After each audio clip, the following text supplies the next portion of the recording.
नमस्कार,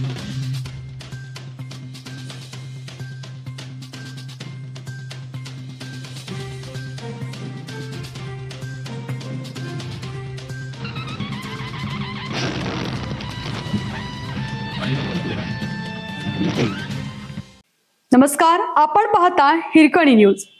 हिरकणी न्यूज प्रत्येक क्षण ताज्या घडामोडी आणि महत्त्वाच्या प्रत्येक बातमीसाठी नेहमी तत्पर.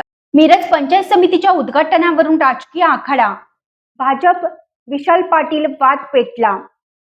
मिरज पंचायत समितीच्या नूतन इमारतीच्या उद्घाटनावरून सुरू झालेला वाद आता चांगलाच पेटला असून खासदार विशाल पाटील यांच्या वक्तव्यानंतर ग्रामविकास मंत्री जयकुमार गोरे आणि मिरजेचे भाजप आमदार सुरेश खाडे यांनी खासदारांवर जोरदार शाब्दिक हल्ला चढवला. वादामुळे सांगली जिल्ह्याच्या राजकीय वर्तुळात मोठी खळबळ उडाली आहे. मिरज पंचायत समितीच्या नूतन इमारतीचे 2 वेळा उद्घाटन झाल्याने वाद पेटला. सत्ताधारी महाविकास आघाडीकडून प्रशासकीय उद्घाटनाला डावलण्यात आल्याचा आरोप करत शासकीय उद्घाटन सोहळ्याच्या आदल्याच दिवशी स्वतंत्र उद्घाटन सोहळा पार पाडण्यात आला. या सोहळ्यात खासदार विशाल पाटील यांनी शासकीय निधीवरून प्रशासनावर तोंडसुख घेत टीकास्त्र सोडलं.